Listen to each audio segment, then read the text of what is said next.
It's something that we've already heard before. Sure. In a way, is that a positive then, because it's not something that's a fresh levy? Yeah, I liken it to yesterday. China basically dodged the artillery, right? The bombs were coming in potentially, and they dodged it, only to be hit by a stray bullet today.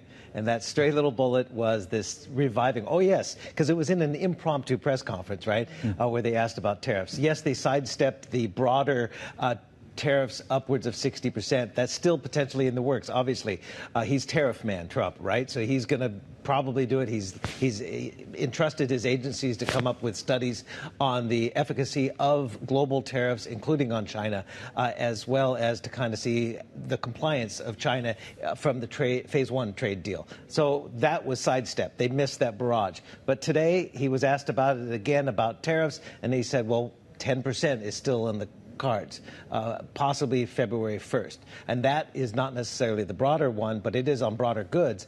But it's because, as you mentioned, the fentanyl issue and the border. And it is something China could address. They don't necessarily have to completely cut off fentanyl precursors in China and then the shipments. And it's a complicated supply chain, if you will. And that's something that China's also sort of said, we'll help. Remember, Biden and Xi did meet. They talked about it in San Francisco without admitting that they're doing this. But they can say the right things again.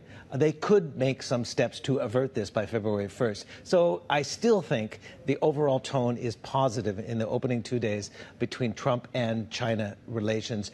You know, it was also in evidence by the vice premier was speaking in Davos, and he was like saying, look, we don't aim to have a trade surplus with anyone, and especially the United States. We are going to import more. And he was more conciliatory. Yes, he did warn about trade wars and protectionism and this and that. That's a common narrative from Beijing. But I think overall, they're trying to say the right thing in Beijing, including saying we're willing to work with the sanctioned Marco Rubio as the Secretary of State.